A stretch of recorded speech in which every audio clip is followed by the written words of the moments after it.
मान लेते हैं आपके अट्रैक्टिव थंबनेल को देख के किसी ने आपकी वीडियो पे क्लिक कर दिया और वीडियो क्लिक करने के बाद उसको कुछ ऐसी आवाज सुनाई देती है, हेलो दोस्तों, welcome back to my YouTube channel. क्या लगता है उस बंदे को इस वीडियो को क्लोज करने में कितना ही टाइम लगेगा? 3 सेकंड से भी कम। और आप लोगों की वीडियोस के साथ एक्चुअल में कुछ ऐसा ही होता है। वीडियो ओपन करते ही लोग आपकी वीडियो को सबसे पहले आपकी वॉइस ओवर की क्वालिटी से जज करते हैं, और अगर आपकी वॉइस ओवर की क्वालिटी अच्छी नहीं हुई तो भले ही आपने गॉड लेवल एडिटिंग क्यों ना की हो, लोग आपकी वीडियो को उसी टाइम बंद करके दोबारा स्क्रॉल करना स्टार्ट कर देंगे, क्योंकि कोई भी इंसान अपने कानों को तकलीफ नहीं पहुंचाना चाहता। अब आप लोगों के दिमाग में आ रहा होगा कि मेरी तो आवाज ही खराब है, या मैं तोतला बोलता हूँ, या फिर मैं तो मार्केट एरिया में रहता हूँ, मेरी वॉइस में तो बैकग्राउंड नॉइज आएगी। तो let me tell you, this all are excuses. इन सब का एक सॉल्यूशन है, और वो जानने के लिए आपको वीडियो को एंड तक देखना पड़ेगा। वीडियो के एंड में एक गिव अवे भी है जिसमें आपको एक माइक मिलने वाला है। तो बिना किसी देरी के शुरू करते हैं।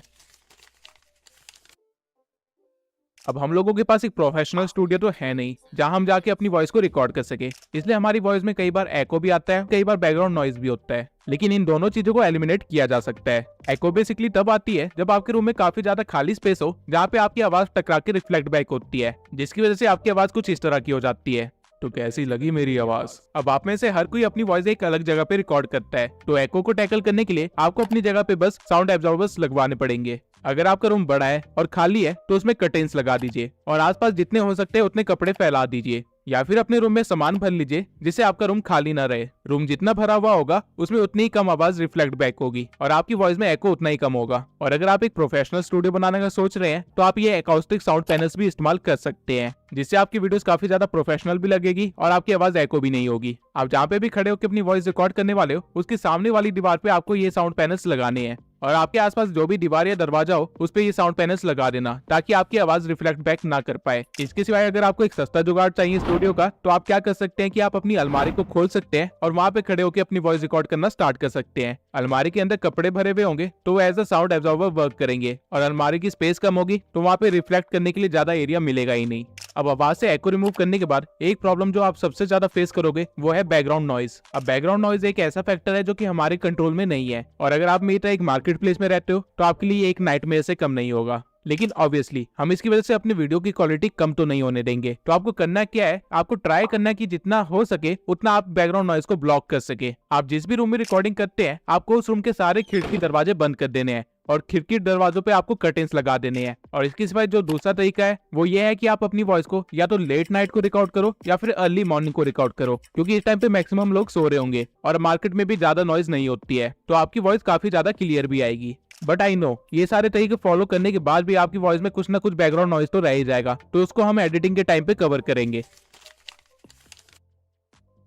अब अपने रूम या स्टूडियो को सेटअप करने के बाद आपको अपने डिवाइस को सेटअप करना है एक अच्छी वॉइस के लिए। अब बड़े यूट्यूबर्स तो माइक का इस्तेमाल करते हैं अपनी वॉइस को रिकॉर्ड करने के लिए, and I will not lie to you, but mic से काफी ज्यादा फर्क आता है आपकी वॉइस में। फॉर एग्जाम्पल, अब ये ऑडियो मैं बिना किसी माइक के रिकॉर्ड कर रहा हूँ, और यह है मेरी ऑडियो माइक के साथ। अब जिस माइक का इस्तेमाल मैं करता हूँ वो है बोया M1, क्योंकि ये काफी ज्यादा अफोर्डेबल भी है और काफी ज्यादा एफिशिएंट भी है।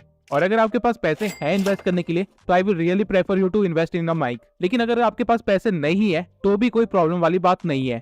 मैंने अपने चैनल की स्टार्टिंग की 5 वीडियोस विदाउट माइक ही रिकॉर्ड की थी, और आप जाके उसकी वॉइस क्वालिटी देख सकते हैं। उस टाइम पे मैं अपनी वॉइस रिकॉर्ड करने के लिए एक एप्लीकेशन का इस्तेमाल करता था जिसका नाम है DAC-Force 2। अब आप जिस भी डिवाइस से अपनी ऑडियो रिकॉर्ड कर रहे हैं आपको उस डिवाइस को एक स्टेबल जगह पे रखना है, क्योंकि अगर आप उसको एक स्टेबल जगह पे नहीं रखेंगे तो आपकी ऑडियो के साथ कुछ ऐसा होगा। जब आप अपने फोन से आवाज रिकॉर्ड करते हैं तो आपने अपने फोन को हाथ में पकड़ा हुआ होता है, जिसकी पोजीशन हर एक ब्रेक के बाद चेंज होती रहती है, और ये चीज आपकी वॉइस में साफ पता चलती है, शोइंग अनप्रोफेशनलिज्म। तो बेटर होगा आप अपने फोन को टिल्ट करके एक शेल्फ पे या फिर एक टेबल पे रख दीजिए, जिससे आपकी वॉइस में लेवल का फर्क नहीं आएगा। लेकिन स्टिल इसके बाद भी एक प्रॉब्लम जो आप लोग फेस करोगे वो है ये, जस्ट लाइक जैसे आपने मेरी आवाज में अभी एयर को सुना, ठीक वैसे ही आपकी वॉइस ओवर में भी काफी ज्यादा फूक की आवाज आती है। तो अब इस चीज से छुटकारा कैसे पाए? नॉर्मली जब भी आप एस या एफ वाले वर्ड बोल रहे होते हैं तो आपके मुंह से हवा भी निकलती है, जो कि आपका माइक रिकॉर्ड कर लेगा, क्योंकि आप अपने माइक के काफी करीब रह के वॉइस ओवर रिकॉर्ड कर रहे होंगे। तो अब इससे बचने के सिर्फ 2 ही तरीके हैं। पहला,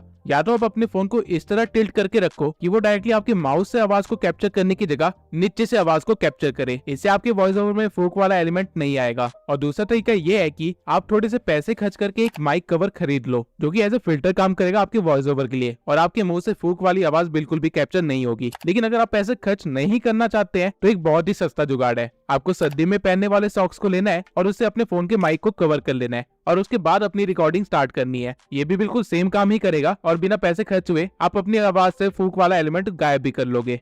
अब एको, बैकग्राउंड नॉइज, वॉल्यूम के लेवल और एयर को कंट्रोल करने के बाद जिस चीज का आपको ध्यान रखना है वो है आपका पोस्चर।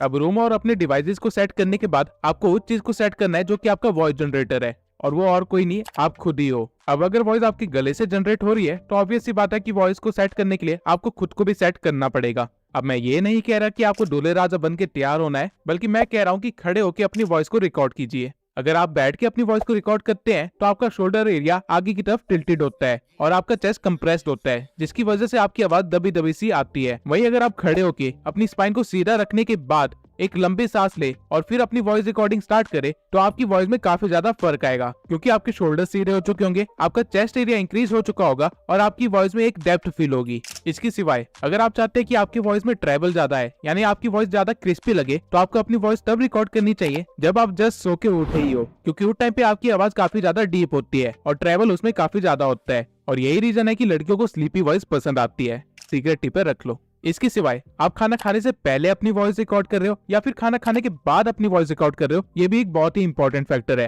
क्योंकि जब खाना खाने के बाद आप अपनी वॉइस रिकॉर्ड करते हो तो आपका स्टमक एरिया भरा हुआ होता है, तो जो वॉइस जनरेट होती है वो आपकी नाक से होती है, जो कि तीखी टाइप की होती है। आपने बड़े बुजुर्गों को तो बोलते हुए सुना ही होगा कि ये अपनी नाक से बोलता है, और इस तरह के लोगों को काफी ज्यादा एग्रेसिव भी माना जाता है क्योंकि इनकी आवाज ही तीखी होती है। ह्यूमन वॉइस एक बहुत ही ज्यादा ऑर्गेनाइज सिस्टम है जो कि आपके एब्डोमिनल रीजन से लेके आपकी नाक तक के सारे ऑर्गन का इस्तेमाल करती है।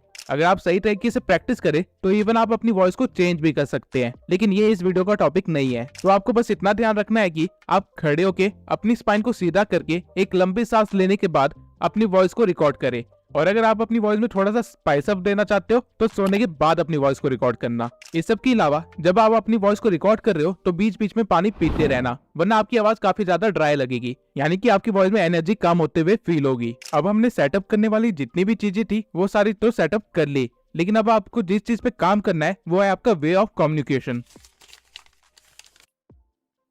क्या आपको पता है कि जब आप अपनी नॉर्मल लाइफ में बात कर रहे होते हो तो आप अनजाने में ही 3 ऐसे फैक्टर्स का इस्तेमाल करते हो जो कि आप वॉइस ओवर के टाइम भूल ही जाते हो।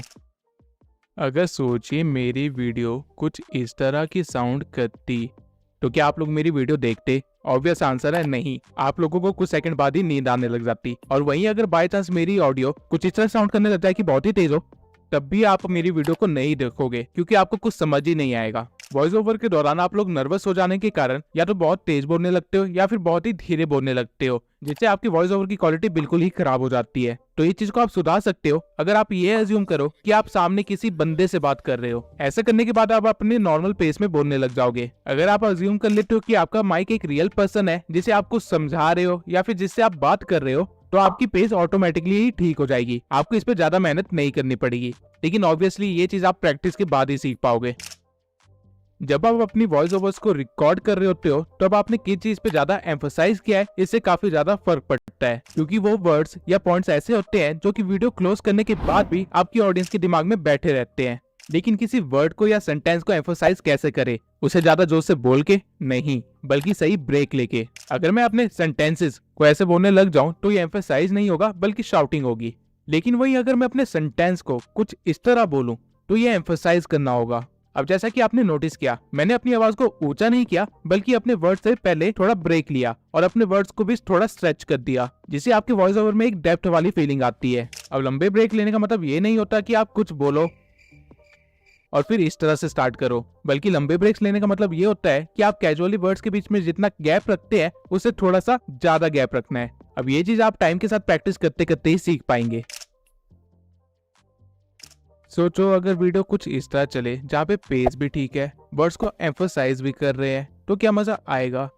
वही सोचो अगर वीडियो को कुछ इस तरह रिकॉर्ड किया जाए जहाँ पे पेस भी ठीक है, वर्ड्स को एम्फसाइज भी किया जा रहा है और थोड़े बहुत इमोशंस भी हैं, तो क्या मजा आएगा? बिल्कुल आएगा। बस आपको भी अपनी वॉइस ओवर में यही करना है। बजाय एक नॉर्मल स्क्रिप्ट को पढ़ के उसे रिकॉर्ड करने की जगह उसको इस तरह बोलो जैसे कि आप एक स्टोरी सुना रहे हो, तब आपकी वॉइस ओवर में इमोशंस भी इन्वॉल्व हो जाएंगे और इससे आपका वॉइस ओवर 10x बेटर हो जाएगा। 90% यूट्यूबर्स यही करते हैं कि वो स्क्रिप्ट पढ़ रहे होते हैं, जिसकी वजह से उनकी आवाज बिल्कुल एक नॉर्मल टोन में चल रही होती है और वो कुछ मिनट्स के बाद बहुत ही ज्यादा बोरिंग लगने लगती है। वहीं अगर आपकी आवाज कभी ऊपर हो रही है, कभी नीचे हो रही है, कभी एक्साइटमेंट के साथ आ रही है, कभी क्यूरियोसिटी हो रही है, तो सोचो आपकी वीडियो कितनी बेटर बनेगी। अब हो सकता है ये आपको थोड़ा बहुत ड्रामेटिक लगे, लेकिन यही चीजें आपकी ऑडियंस को आपकी वीडियो पे बनाए रखती है। आपको बस इसको ज्यादा नहीं करना है, लेकिन थोड़ा इस वे में करना है कि क्यूरियोसिटी दिखा पाओ, इमोशंस दिखा पाओ, जैसे कि मैं अभी कर रहा हूँ। अब अभी तक मैंने आपको जितने भी पॉइंट्स बताए वो सारे आपकी वॉइस रिकॉर्ड करने के लिए थे और ये सिर्फ 50% ही काम था। अब बचा हुआ 50% करेंगे हम एडिटिंग।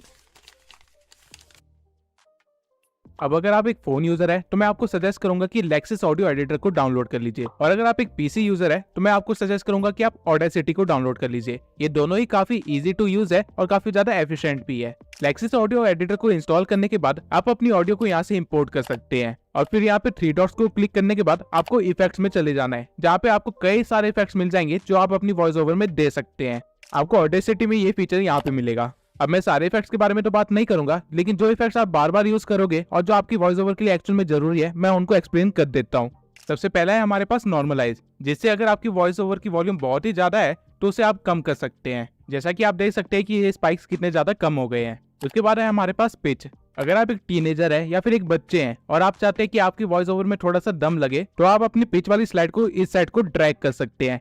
अब इस चीज को ज्यादा मत करना, वरना आपकी वॉइस ही खराब हो जाएगी। वहीं अगर आपकी वॉइस कुछ ज्यादा ही डीप है या फिर कुछ ज्यादा ही गहरी है, तो इस स्लाइडर को आप राइट साइड को ड्रैग कर सकते हो, जिससे आपकी वॉइस में थोड़ा सा कार्टूनिश या बच्चों वाला इफेक्ट आ जाता है। अगेन इसको ज्यादा ड्रैग नहीं करना है, वरना वॉइस खराब हो जाएगी। ये आप अपनी वॉइस के अकॉर्डिंग देख सकते हैं। पिच के बाद है हमारे पास नॉइज रिडक्शन। अब वीडियो की स्टार्टिंग में मैंने जो सारे ट्रिक्स बताए थे और जिसके बाद हमारे पास फिर भी बैकग्राउंड नॉइज बच गई थी, उसको आप यहाँ से रिमूव कर सकते हैं। जितना ज्यादा आप थ्रेशोल्ड को बढ़ाएंगे उतना ज्यादा ही वो बैकग्राउंड नॉइज को दबाएगा, लेकिन मेक श्योर ये भी अगेन ज्यादा मत करना, वरना वो आपकी वॉइस को भी कट करने लग जाएगा। उसके बाद है हमारे पास इक्वलाइजर एंड एम्पलीफायर। अब यही ग्राफ आपकी वॉइस के बेस एंड ट्रेबल को शो करता है। लेफ्ट साइड वाले जितने भी स्लाइडर्स है वो सारे आपके बेस को कंट्रोल करते हैं और राइट साइड वाले जितने भी है वो आपके ट्रेबल को कंट्रोल करते हैं। अब आप अपनी वॉइस के अकॉर्डिंग देख सकते हैं कि आपको बेस बढ़ाना है या ट्रेबल। अगर आप चाहते हैं कि आपकी वॉइस क्रिस्पी आए तो आप अपने ट्रेबल को बढ़ा सकते हैं। वहीं अगर आपको लगता है कि आपकी वॉइस ऑलरेडी काफी तीखी है तो आप अपने वॉइस में बेस को बढ़ा सकते हैं। अब ये टोटली आपके ऊपर है कि आपकी वॉइस कैसी है और आपको किस चीज को बढ़ाना है या कम करना है। अब इसके साथ आप आराम से एक्सपेरिमेंट कर सकते हैं और एक पूरा दिन लगा सकते हैं अपनी वॉइस को अच्छे से जानने के लिए, क्योंकि ये चीज आपको फ्यूचर में बहुत काम आएगी। अब इसके सिवा यहाँ पे और कई सारे इफेक्ट्स हैं जिनको आप एक्सप्लोर कर सकते हैं, लेकिन इनकी जरूरत आपको नहीं पड़ेगी या फिर बहुत ही रेयरली पड़ेगी, तो ये टोटली आपके ऊपर है। अब अगर आप इन सभी एडिटिंग के झंझट से बचना चाहते हैं और अपनी वॉइस ओवर को डायरेक्टली एक प्रोफेशनल वॉइस ओवर बनाना चाहते हैं, तो आपको बस अपनी वॉइस ओवर को डाउनलोड कर लेना है और उसके बाद आ जाना है एडोबी पॉडकास्ट पे।